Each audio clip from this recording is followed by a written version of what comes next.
My name's Danika Della Rouge, and if I love wrestling and you love wrestling, then we love wrestling. You're not here, you missing out. Is this show? And welcome to the We Love Wrestling spot. My name is Terry. Today we are with someone from the West Coast, from Seattle, Washington. We are with Danika Della Rouge. How are you doing today, ma'am? I'm doing great. How are you doing today? I'm doing fine.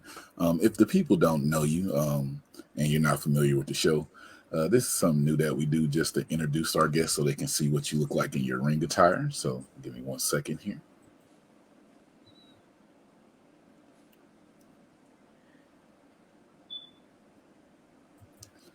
So that's actually from a Kickstart My Heart show. If the people watching know, we talked to many people from Kickstart My Heart. We'll talk about that in a second. But Danica, the first question I always ask is, why do you love wrestling, or what started your love for wrestling? I love wrestling because it allows me to be over the top of my own personality, and then just I get to be open in somebody else. I feel like you don't really get to be that way out in the real world, and I love it. I love everything about it. And the way that I got into wrestling, I feel like, was when I was in high school. I started amateur wrestling, and I couldn't find a sport that was for me, and I found that sport, and I just loved it. I loved helping people. I loved everything about it. And I started getting older and realizing I needed to find a career. And that was the one thing that really stood out and I really loved. And I just ended up trying it out and just loving it even more. So you were an amateur wrestler in high school. Were you any good? I like to think I was good. No, I feel like I only did it for 1 year. It was my senior year. I think I did really well. I think my teammates could say I did really well. But I think I more enjoyed helping the younger students and learning it. Okay. But Did you have any influences when you started wrestling? I didn't really know anything about wrestling when I first started, so I didn't know anything at all. I knew The Rock, that was about it, and Hulk Hogan, but I didn't watch wrestling as a kid. I wasn't really allowed to watch things like that, anything that could, you know, affect me growing up. It's just the way that I grew up. But I didn't really know anything about it until I started wrestling, and my coach was like, "Oh, you need to watch this person," and started throwing names at me. And then everyone else was like, "Oh, you should try this. You should try Lucha. You should watch them." And that's how I really started watching it. Okay. So I've seen a lot of your highlights. You got a lucha background. Who started training you to get you into going out and start wrestling? I was trained by Buddy Wayne, and at the Buddy Wayne Academy in Everett. Um, I trained for about I'll say 6 to 8 years. And then unfortunately, my coach had passed away. So from there on, we had a bunch of students that were trained by him, and that would lead the class. And then on top of that, his wonderful wife, Shauna, she has so much knowledge on it. And you wouldn't think that, but she's grown up in the business. And so I definitely learned a lot from them. And before he had passed, Buddy had mentioned to me that, "Oh, I think you should do lucha." And one of the students there was doing lucha. I think it was Sonico. I think Sonico was there at the time. And they had, he asked him what school he went to, and it ended up being Lucha Libre Volcanica. And he ended up driving with me the first couple times, every single time, because lucha is a bit more acrobatic and I feel more dangerous. And he wanted to make sure that I was safe every time and always let me know, "Hey, you can say no." And I would always turn around. I'll be scared just because it's so different. I'll turn around and look at him, and he'll be like, and so I felt like I was glad and lucky to have him there with me. Okay. Now it's kind of funny for our show. We have been talking to a few luchadors. So let me ask you, because they all say, which one do you prefer, the lucha style or the American wrestling style? Um, it's it's really hard. I understand the story part, the storytelling of the American side. The lucha side, I'm getting it, but it's kind of harder to understand what story. It could be because of I was learned first in American, but I really do, whether I'm wrestling someone that knows lucha or not, I do lucha in my style anyways, just because I love to do it. I like flying. I like doing the flips. I love it. So it's really, really hard. I can't say I have to be like 50-50. Okay, okay. Now, speaking of your moves and everything, I just want to talk about your finisher. It's like you do a kick and the person may duck, but then you come back around and give them a back kick with the back of your leg. How do you even think of something like that? Because that's very unique.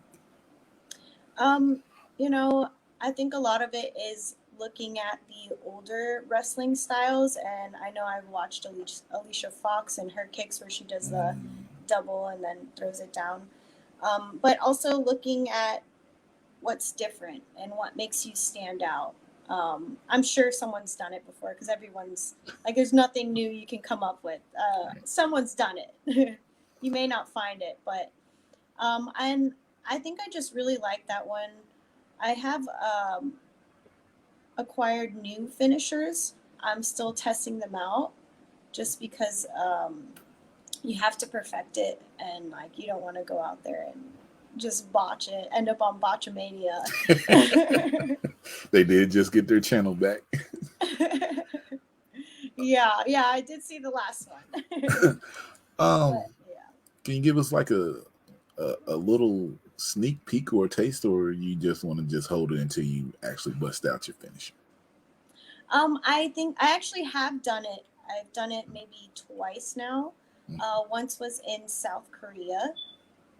Um, the beginning of what year are we in? 2021. I think it was the beginning of this year. Yeah, in January. I was practicing out, but it's I don't have a name for it. It's kind of like a whisper in the wind and then heel kick Mm. off the second rope. I've seen that. I I did see a highlight of that. I know a little bit of what you're talking about.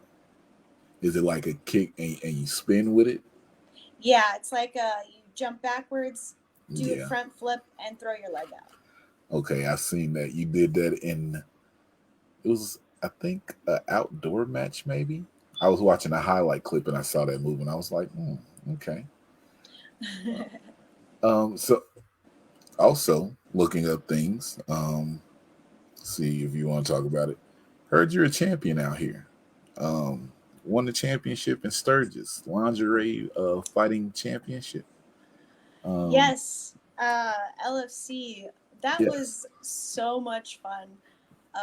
My friend introduced it to me as I was an extra. Me and her had met, Jennifer, and she reached out to me later and asked me about it. She said it was a great opportunity. I saw a couple girls that I know that were in there, such as Maserati, and a couple other ones, and it just like we already wrestle in our underwear, like we barely wear any clothes anyways, and it just seemed like a lot of fun and a good opportunity, and it also seemed a bit more aggressive because it's MMA, Mhm. like a little bit of some wrestling, but it's a little bit different. And also, it was going on in 2020, so COVID was happening. Nothing. I hadn't really been doing anything, so it sounded like a really great opportunity and a fun time. And I'd be wrestling, or not wrestling, fighting a girl that I've wrestled before, and that was Maserati, and that was just like it was so much fun. The crowd loved it. There were so many people. Like I can't wait to do it again. Speaking of Maserati, we just had her on. Um, and I just saw you two do a wrestling match at FSW. And she was speaking on that match. So it seems that you're getting out here to a lot of places. With COVID just happening, How did you make it through that time? Did you get any bookings, or were you in quarantine like everybody else?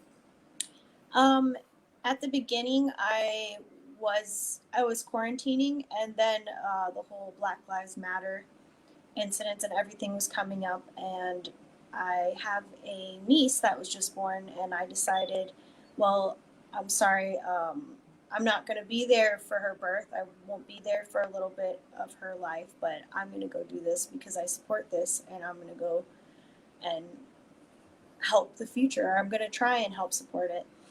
So that's what I was doing for the beginning of COVID, and then I quarantined. It got pretty violent, and I decided to stay home and quarantine for a while. Hung out with my niece, and then that opportunity had presented itself. I think that was one of the first times I came back in 2020, um, after COVID or during COVID. Um, and just to go back on the LFC, when you won your championship, I just happened to see it. It came across my radar. I think La Rosa Negra was on the show, and I was like, I know La Rosa Negra. What is this? So, do you get any type of flack because of the lingerie fighting champion? Because I see a lot of people like, this is not a good thing and everything. And like you said earlier, you're basically already wrestling in your underwear. Um, so, I don't know if people are upset because they call it lingerie fighting, but do you get any flack for that? I would hear. I don't get it now, but I would hear about it prior to that, like such as customs, and that it just has like a stigmatism about it. But if you look up LFC and you look at the names that were in LFC before, they're signed wrestlers, so it doesn't hurt your career. As long as you don't do, I think, full on nude, which they don't do, then it should be just fine. I haven't been hearing any backlash or anything such as that, at least to my face. I don't know. Okay, no problem. Um, Now, I also want to ask you. It seems your name is moving around more, and you're going in more places out here. Are you starting to take more bookings and trying to get around the country? Because I don't know what's going on with the Fire Wrestling or what's happening out there in the Seattle area. So what do you see next thing coming up for you? Yeah, because I was seeing a lot of, like, as you see, a lot of names are still getting signed. People are getting signed, going out there and working. Seattle is just on a hold, like, in general. We do have some promotions that are working, practicing safely, such as 5cc. They require tests and everything. Defy has just put a shut on it because they just, like, they get big crowds, and I don't know that they could work around it. I just know that they prefer to just stay safe, and then once it's all cleared up and the governor gives an okay, then they'll open back up. I know some other promotions that haven't been practicing safety, and I've decided to stay out of that. But yeah, I have been going out elsewhere because there's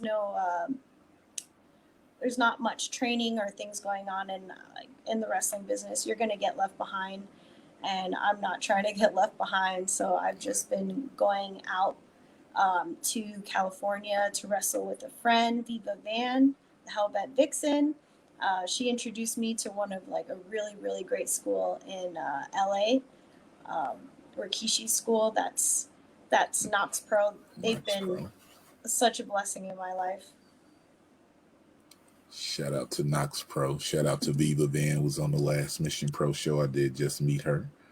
Um, Training with her. You guys were in Knox Pro just had a you were on the show where they had like six women inside a cage.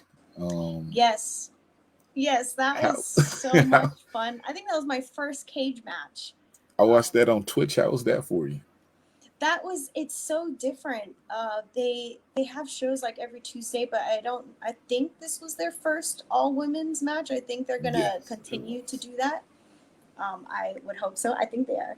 Um, but it was so much fun, and it's so different because it's interactive wrestling. Hmm. So you put bits in there, and you pay for a weapon you want released, and we use it. There is no, like, it's on the fly. Like, oh, this weapon's released. Like, what? Like, now I got to Yeah. think of something. It's either hit somebody or I'm gonna get hit with it. So it's really interesting and a lot of fun. Knox Pro Tuesday nights on Twitch. I think it's around 9 p.m. Eastern time it comes on. But like she said, it's very unique. You can pay the money through Twitch and it'll release a weapon. When I watched it, I was like, oh, a weapon's released. Okay. So anything can happen in there, but that is a interesting concept they have there. I like to see it keep going. Now, one of my last questions I ask here is I always ask when people come on because you never know what could happen. If you could pick 3 independent names out here of women that you see wrestling that you could wrestle, do you have 3 names? I would absolutely love to wrestle La Negra Rosa. I'd also like to wrestle Rook and Laney Luck. 3 names. 2 of them we have talked to. Laney Luck, 2 turn. La Rosa Negra, Well, I mean, there's a company called Zelo Pro. You guys be watching on the spotlights. You told me she want to wrestle Laney Luck, freelance. Anybody in Chicago, get her out there. Now, the last thing we like to do before we leave out of here is what I call a put yourself over moment. That's where we have you tell the people any of your social media, anywhere they can support you, all the things you have coming up. We just want you to put yourself over to the people. Oh yeah, of course. You can follow me on Instagram, Danika Della Rouge, on Facebook or on Twitter, Danika D Rouge. It couldn't fit my full name on there for some reason. I am a part of Midget Wrestling Warriors that is coming up, and it's going to be a lot of fun. We're going on tour for a pretty long time, and then also LFC. They're having a bunch of matches in, I think, July or August, and I hope to see you guys following me. All right. Midget. What was the name of it again? Midget Wrestling Warriors. Midget Wrestling Warriors. I went to one of those shows in like 2017. They happened to come here in Indianapolis, and it was so random. And I'm just a wrestling fan, so I always try to go. So maybe I see you somewhere on tour. That's starting up this year? Yes, there's a bunch of dates I have in June and July. I'll be in New York. There's a show here in Seattle. It just depends with COVID as places start opening up. True. A lot more places are opening. If she comes to your area, go ahead and check it out. Since she didn't know about wrestling growing up, this will be an easy question for you. No right or wrong answer. The Rock or Stone Cold? Oh man.